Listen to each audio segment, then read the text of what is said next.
നമസ്കാരം, P K കിച്ചണിലേക്ക് സ്വാഗതം.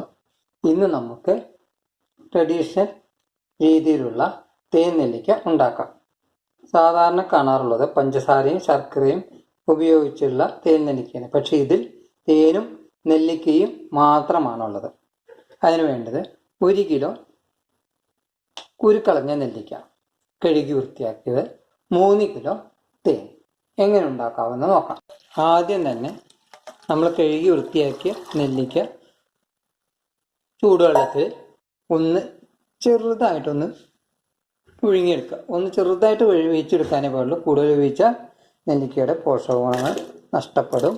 അതുകൊണ്ട് ചെറുതായിട്ടൊന്ന് വേവിച്ച് ബലം കുറയാൻ വേണ്ടിയിട്ടാണ് അങ്ങനെ ചെയ്യുന്നത്. നെല്ലിക്ക വെള്ളം ചൂടായി കഴിഞ്ഞു. അത്ര മതി, വല്ലാതെ തിളയ്ക്കേണ്ട ആവശ്യമില്ല. ഇനി നമുക്ക് ഈ നെല്ലിക്കേനെ ഊറ്റി എടുക്കാം.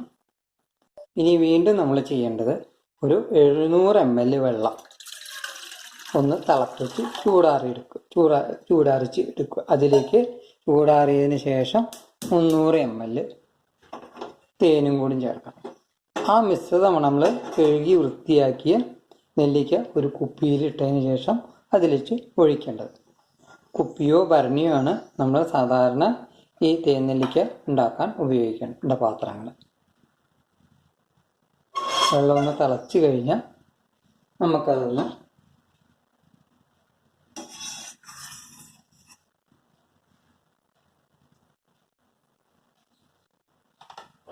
തിളക്കട്ടെ.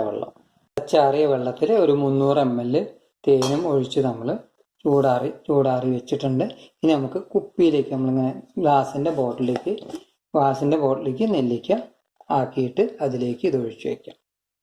കുപ്പിയിലാക്കി. ഇനി മണോ ടേസ്റ്റൊക്കെ വേണമെങ്കിൽ ഇതിൽ ഗ്രാമ്പൂ, കറുവപ്പട്ടയൊക്കെ നമുക്ക് പൊടിച്ച് ചേർക്കാം. ഏലക്കായ ചേർക്കണം. പക്ഷെ ഇതിലൊന്നും ചേർത്തിട്ടില്ല. ഈ തിളപ്പിച്ച് ചൂടാറിയ വെള്ളവും 700 ml വെള്ളവും 300 ml തേനും കൂടിയുള്ള മിശ്രിതം. അതായത് നമ്മൾ ഒരു ദിവസം അടച്ചു വയ്ക്കാം. അങ്ങനെ നമ്മൾ 12 ദിവസം ഇതിൽ പ്രോസസ്സ് ചെയ്യാണ്ട് ഒരു ദിവസം അടച്ചു വയ്ക്കുക. നമുക്ക് പിറ്റേ ദിവസം തുറന്ന ശേഷം അടുത്ത പ്രോസസ്സിലേക്ക് ഒരു ദിവസം കഴിഞ്ഞു. ഇനി നമ്മൾ എന്ത് ചെയ്യണം വെച്ചാൽ ഈ നെല്ലിക്കയിലെ വെള്ളം എടുത്തിട്ട് വീണ്ടും തിളപ്പിക്കണം. വെള്ളം തിളപ്പിക്കാൻ വെച്ചിട്ടുണ്ട്. വെള്ളം തിളപ്പിക്കാൻ വെച്ച് ഇനി ഇത് തിളച്ച് ചൂടാറിയതിന് ശേഷം 100 ml തേനയിൽ ചേർക്കണം.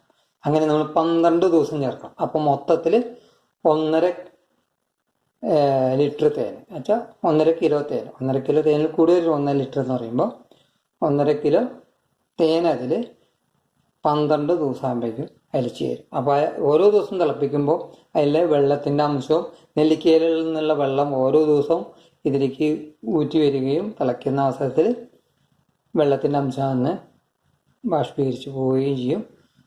അങ്ങനെ വെള്ളത്തിൻ്റെ അംശം കുറയും.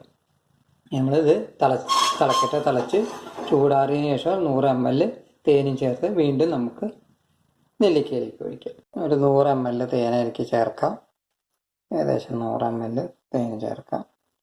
ഇനി വീണ്ടും നെല്ലിക്ക നമ്മുടെ കുപ്പിയിലത്തെ ഈ നെല്ലിക്കയിലേക്ക് ഒഴിച്ച് വയ്ക്കാം. അങ്ങനെ 12 ദിവസം ചെയ്യണം. ദിവസം ചെയ്യേണ്ട വർക്കാണ്. എങ്കിലേ അത് പ്രോസസ്സ് കറക്റ്റ് ആവുള്ളൂ. ഇതുകൊണ്ട് അടച്ചു വയ്ക്കാം. പിറ്റേ ദിവസം ഇതിപ്പോൾ നമ്മൾ ഒരു ദിവസം കഴിഞ്ഞ് രണ്ടാമത്തെ ദിവസത്തെ പ്രോസസ്സാണ്. ചൂടാറിയതിന് ശേഷമാണ് ഒഴിച്ചു വയ്ക്കേണ്ടത്. ഇങ്ങനെ 12 ദിവസം ചെയ്യും. നമ്മുടെ പ്രോസസ്സ് 12 ദിവസം തുടർന്നു. ഇപ്പോൾ തേൻ നെല്ലിക്കയുടെ രൂപം ഇങ്ങനെയായി. 13ാമത്തെ ദിവസമാണ്.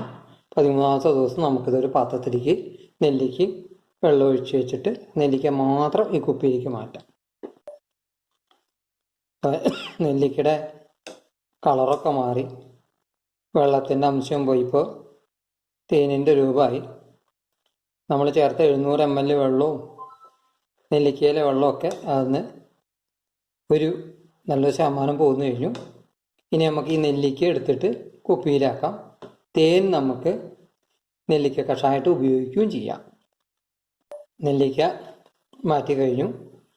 തേനും ആദ്യമിട്ട് നമ്മൾ തേനും അത് മാറ്റിക്കഴിഞ്ഞു.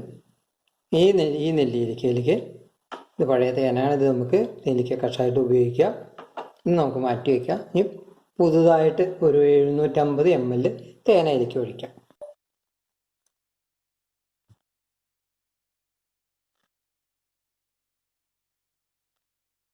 തേനാണ് 750 ആകുമ്പോൾ ശരിയാവും. ഇനി ഇത് 7 ദിവസം നമ്മൾ ഓരോ ദിവസം അത് ഇളക്കണം. വെറുതെ കുപ്പിയൊന്ന് ഇളക്കിയാൽ മതി, അടച്ചു വയ്ക്കുക. ഇനി 7 ദിവസം, അപ്പോൾ നമ്മൾ ഓൾറെഡി 12 ദിവസം 13 ദിവസമായി. ഇനി ഇത് 7 ദിവസം അങ്ങനെ ഇളക്കി വയ്ക്കുക. ഒന്ന് ഇളക്കിയിട്ട് എല്ലാ ഭാഗവും ഒന്ന് പിടിക്കാൻ വേണ്ടി ഒന്ന് ഇളക്കി വയ്ക്കുക. 7 ദിവസം കഴിഞ്ഞു. ഇപ്പോൾ 20 ദിവസം പ്രോസസ്സായി. നെല്ലിക്ക കുറച്ചും കൂടി കളർ മാറിയിട്ടുണ്ട്, ഒന്നും കൂടി. ഇനി നമുക്ക് ഇതേമാതിരി പഴയ 13 ദിവസം ചെയ്ത മാതിരി ഈ തേനിനെ വീണ്ടും ഒരു പാത്രത്തിലേക്ക് ഒഴിച്ചെടുക്കാം, തേൻ മാറ്റാൻ വേണ്ടിയിട്ട്. വീണ്ടും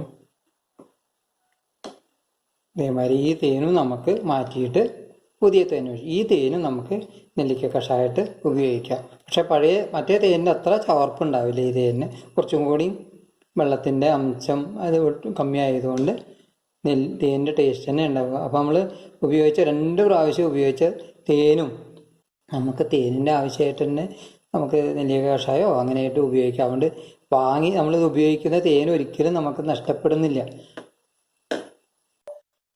നെല്ലിക്ക ഊറ്റിയെടുത്തു. ഈ തേനും നമുക്ക് നേരത്തെ പറഞ്ഞ മാതിരി നെല്ലിക്ക കഷായമായിട്ട് ഉപയോഗിക്കാം. ഇനി ഇതിലേക്ക് പുതിയ തേന് വീണ്ടും ഒഴിക്കാം, 750. അപ്പോൾ മൊത്തം 3 ലിറ്റർ തേനാവും. അതിന് 3-3.5 കിലോ തേന്.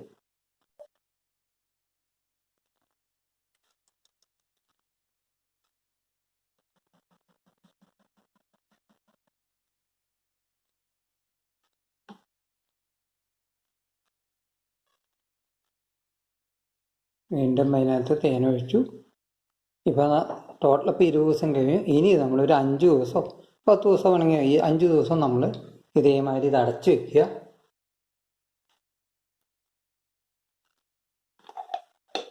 ദിവസം ഒന്ന് കുപ്പി ഒന്ന് ഇളക്കി കൊടുക്കുക, ഇത്രയേ ഉള്ളൂ. അപ്പം മൊത്തം പ്രോസസ്സ് 25 ദിവസവും. ഇനി കുപ്പിയൊന്നും ഇങ്ങനെ ഇളക്കി കൊടുക്കുക എല്ലാ ദിവസവും. നമ്മളിങ്ങനെ വീട്ടിൽ ക്ഷമയോട് ചെയ്യുകയാണെങ്കിൽ നല്ല തേൻ നെല്ലിക്ക വീട്ടിലുണ്ടാക്കാം. സാധാരണ നമ്മൾ വീഡിയോയിൽ നമുക്ക് കാണാം പഞ്ചസാരയും ശർക്കരയും ഒക്കെ ഉപയോഗിച്ചിട്ടാണ് തേൻ നെല്ലിക്കണതിന് ഫ്ലേവറിന് വേണ്ടി കുറച്ച് തേൻ ഉപയോഗിക്കുള്ളൂ. പക്ഷെ അതൊരു പേര് തേൻ നെല്ലിക്ക എന്നാണെങ്കിൽ തേൻ നെല്ലിക്കയും മാറുന്നില്ല. തേൻ നെല്ലിക്കയാണെങ്കിൽ തേനും നെല്ലിക്കയും മാത്രമായിട്ട് ചെയ്യണം. നെല്ലിക്കയിലാണെങ്കിൽ കാൽസ്യം, അതുമാതിരി വിറ്റാമിൻ സി, അയൺ എന്നീ ഘടകങ്ങളല്ലാണ്ട് അതുമാതിരി തേനിലാണെങ്കിൽ വളരെ പ്രതിരോധ ശക്തിയുള്ള ഒരു ഔഷധമാണ് തേന്. അപ്പോൾ രണ്ടും കൂടി ചേരുമ്പോൾ ഇന്നത്തെ ഈ കാലത്ത് വളരെ ആവശ്യമുള്ളൊരു പ്രതിരോധ ശക്തി വളർത്താനും അതുമാതിരി നമുക്ക് മറ്റുള്ള അയണിൻ്റെയും മാഗ്നീഷ്യത്തിൻ്റെയും വിറ്റാമിൻ സിയുടെ ഒക്കെ അളവ് ശരീരത്തിൽ കിട്ടാനും പറ്റിയതാണ്. നെല്ലിക്കയുടെ ചവർപ്പോ ഒന്നും ഇതിനില്ല. നമുക്ക് 25 ദിവസം കഴിഞ്ഞിട്ട് ഇത് തുറന്നു നോക്കാം. 25 ദിവസം കഴിഞ്ഞു. ഇനി നമുക്കത് തുറന്നു നോക്കാം.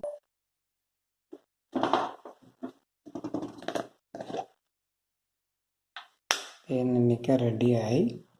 ഇനി നമുക്കൊരു പാത്രത്തിലേക്ക് തൊഴിച്ച് വയ്ക്കാം. എല്ലാം നിറഞ്ഞ് തേനൊക്കെ നെല്ലിക്കൊക്കെ ലൂസായിട്ട് ഫ്രീ ആയിട്ട് ഇരിക്കുന്നുണ്ട്.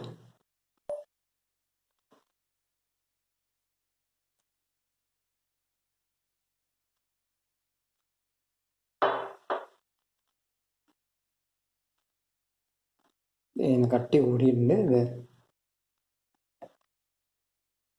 നെല്ലിക്ക റെഡിയായി. ഇത് നമുക്ക് 4 നെല്ലിക്കയും ജ്യൂസും ഉപയോഗിച്ചിട്ട് നമുക്ക് കഴിക്കാം. വളരെ സ്വാദിഷ്ടമായൊരു പലഹാരമാണിത്.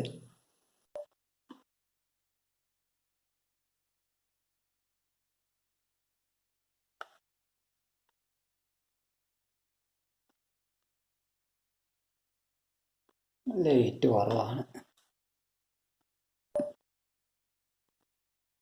ഇപ്പം നെല്ലിക്ക കാണാനുണ്ടാവും, നല്ല കടുകടുന്നനെ ഉണ്ടാവുന്നത്. നല്ല കഴിക്കാൻ നല്ല ടേസ്റ്റാണ്. ഒരു തുള്ളി വെള്ളത്തിൻ്റെ ഇതും ഉണ്ടാവില്ല, ഫുള്ള് തേനിൻ്റെ ടേസ്റ്റാണ്. ഇത് നിങ്ങൾ വീട്ടിലുണ്ടാക്കി നോക്കണം. കുറച്ച് ബുദ്ധിമുട്ടുള്ള പ്രോസസ്സാണ്, ബുദ്ധിമുട്ടൊന്നുമില്ല, നമുക്ക് ചെയ്യാവുന്ന, എളുപ്പത്തിൽ ചെയ്യാവുന്ന പ്രോസസ്സാണ്. തേന് നമുക്ക് തേനീച്ച കർഷകരിൽ നിന്നോ അല്ലെങ്കിൽ മാർക്കറ്റിൽ നിന്നോ വാങ്ങിക്കിട്ടാവുന്നതാണ്. ഇപ്പോൾ ധാരാളം നെല്ലിക്കയുള്ള സമയമാണ്. അപ്പോൾ അത് വീട്ടിൽ ഉണ്ടാക്കി നോക്കണം. ഉണ്ടാക്കിയത് കുട്ടികൾക്ക് എല്ലാവർക്കും നല്ല ആരോഗ്യപരമായ നല്ലൊരു ഭക്ഷണമാണത്. നെല്ലിക്ക റെഡിയായി. നിങ്ങളത് വീട്ടിൽ ഉണ്ടാക്കി നോക്കണം. നമുക്ക് ഉണ്ടാക്കിയാക്കാവുന്ന ഒരു പദാർത്ഥമാണ് നെല്ലിക്ക. ഇത് നമ്മൾ മുറിക്കാത്ത നെല്ലിക്കയിലും ഉണ്ടാക്കാം. അപ്പോൾ അങ്ങനത്തെ നെല്ലിക്കയിൽ ഉണ്ടാക്കുമ്പോൾ നമ്മൾ എന്ത് ചെയ്യുന്നത് വെച്ചാൽ പോർക്ക് ഉപയോഗിച്ച് നിറയെ കുത്തി ഹോൾ ഉണ്ടാക്കാം. അപ്പോൾ നെല്ലിക്ക ഉള്ളിലേക്ക് തേനിറങ്ങി ചെല്ലാൻ വേണ്ടിയിട്ട്. അതിനേക്കാൾ ഇതിങ്ങനെ 4 പീസാക്കി ചെയ്യുമ്പോൾ പെട്ടെന്ന് നെല്ലിക്കൻ്റെ തേന് പിടിക്കും. അതിന് വേണ്ടിയിട്ട് ഇങ്ങനെ ചെയ്യണം. ലിങ്ക് ഷെയർ ചെയ്യാൻ മറക്കരുത്. എല്ലാവരും ഉണ്ടാക്കി നോക്കണം. ലിങ്ക് ഷെയർ ചെയ്യാൻ മറക്കരുത്. സബ്സ്ക്രൈബ് ചെയ്യുന്നതിന് ശേഷം തൊട്ട് ഓൾ ബട്ടൺ അമർത്തി ബെല്ലൈക്കൽ പ്രസ് ചെയ്യുക. പിന്നീട് ഓൾ ബട്ടൺ ഓപ്ഷൻ കൂടി ക്ലിക്ക് ചെയ്യണം. എന്നാൽ മാത്രമേ ഇനിയിടുന്ന വീഡിയോകളും നിങ്ങൾക്ക് കാണുവാനും ഷെയർ ചെയ്യാനും പറ്റുകയുള്ളൂ. എന്തായാലും ഇത് വീട്ടിലുണ്ടാക്കി നോക്കാവുന്ന ഒരു നല്ല പോഷകപ്രദമായ ഒരു ഭക്ഷണമാണ്. നമുക്ക് വീട്ടിലെല്ലാവർക്കും ചെയ്തു നോക്കാം. ട്രഡീഷണൽ ഒരു ഫുഡാണ്. അതുകൊണ്ട് എല്ലാവരും ഒന്ന് ഉണ്ടാക്കി നോക്കി ഷെയർ ചെയ്യൂ, സബ്സ്ക്രൈബ് ചെയ്യൂ, മറക്കരുത്. എല്ലാവർക്കും നന്ദി, നമസ്കാരം.